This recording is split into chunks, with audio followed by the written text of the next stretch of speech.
Olá, meus amores, como é que vocês estão? Espero que estejam todos bem. E agora nós vamos dar sequência às nossas atividades com a aula de português.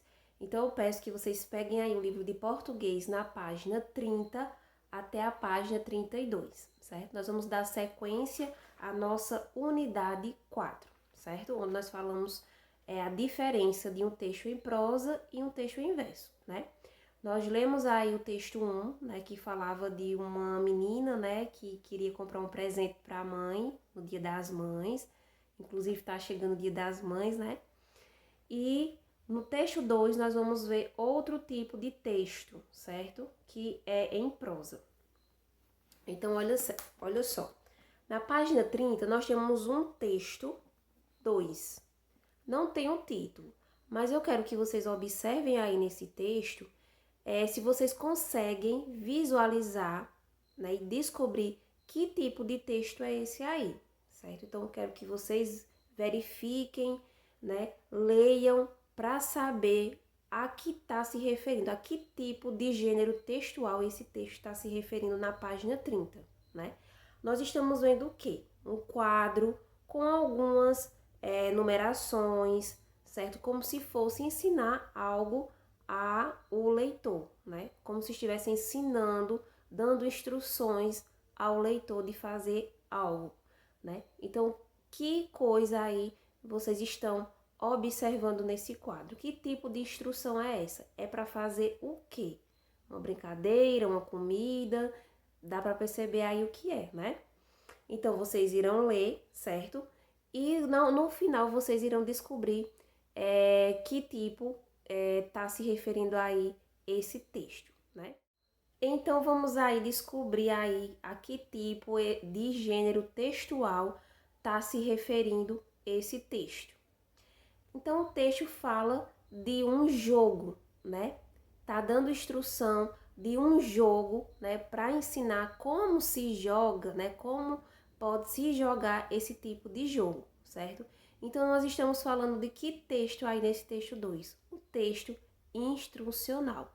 O que é um texto instrucional? Então, vamos saber primeiramente o que é um texto instrucional, certo? Olhem aí na imagem. Você já ouviu falar em texto instrucional? Aposto que sim, né? Mesmo que não esteja lembrando deste nome, mas vocês já ouviram e vocês vão ver que como é fácil aí. O texto instrucional é um gênero textual, minha gente, que tem como principal característica a informação, né? Esse texto nada mais é que um texto que passe informações de modo que instrua o leitor a fazer algo, certo? Então, ele é responsável por auxiliar a realizar ações, né? Tanto como a maneira certa de fazer algo, quanto para montar um móvel, por exemplo, né? Quando a mãe de vocês compra um móvel que vem aquele manual de instruções, então já está dizendo ali é um texto, é um tipo de gênero textual, é um texto instrucional, que está dando instruções ao leitor, certo? Para que ele consiga montar algo, ou então fazer algo, certo? Uma receita também, né? Lá na receita está dando instruções de como, passo a passo, para fazer algo também, certo? Então, eu quero que vocês saibam o que é isso, certo? Um texto instrucional, né? Um texto que dá instruções para que o leitor faça algo, né? De ensinar como fazer, né? Isso pode ser em qualquer coisa, nós passamos por isso dia a dia, né? Isso. Então, quando você compra, por exemplo, uma bicicleta, um brinquedo que tem ensinando como tem que usar aquele brinquedo, né? Ou vamos tirar o exemplo aí do texto, né? Texto 2, que está falando de uma brincadeira. Tá dando instruções de como jogar, de como realizar essa brincadeira, tá certo? Então, espero que tenha ficado claro aí para vocês essa parte do texto instrucional. Então, vocês irão ler aí essa página 30, né? Que temos também outro texto aqui, ó, certo?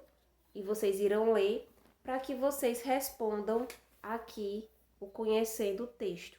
Esse texto também fala de uma brincadeira, certo? Que vocês irão descobrir aí na leitura.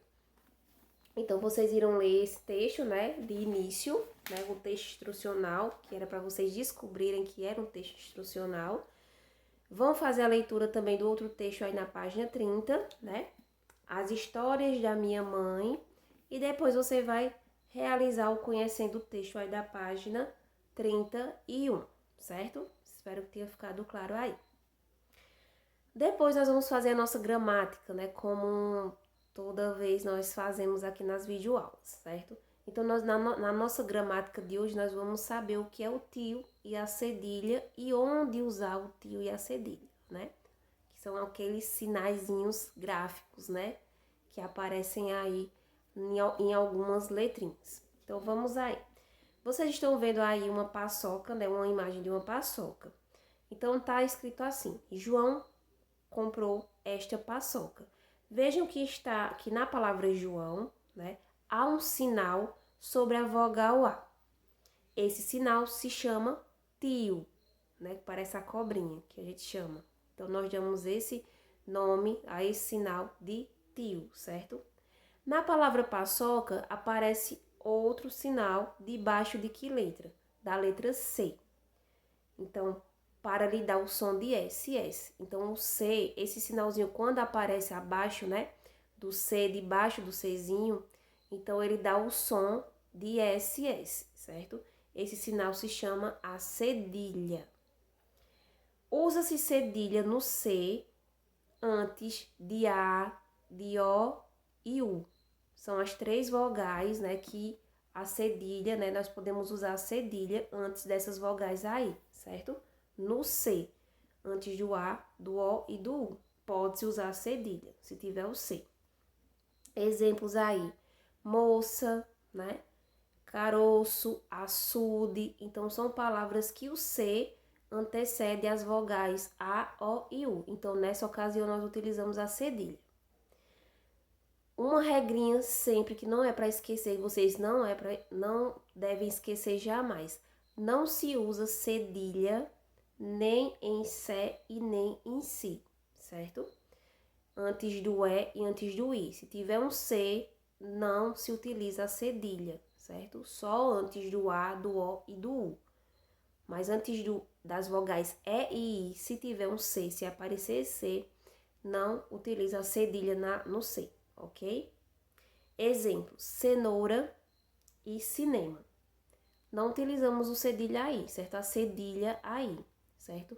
E tem gente que ainda erra, né, colocando a cedilha aí no começo das palavras, mas está errado, porque não se usa nem cedilha, nem antes do E e nem antes do I, na letra C, ok?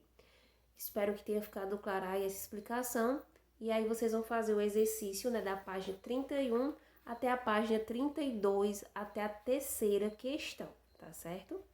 Então, o exercício é da página 30, 31 e 32. Espero que tenha ficado claro aí para vocês. Até a nossa próxima aula.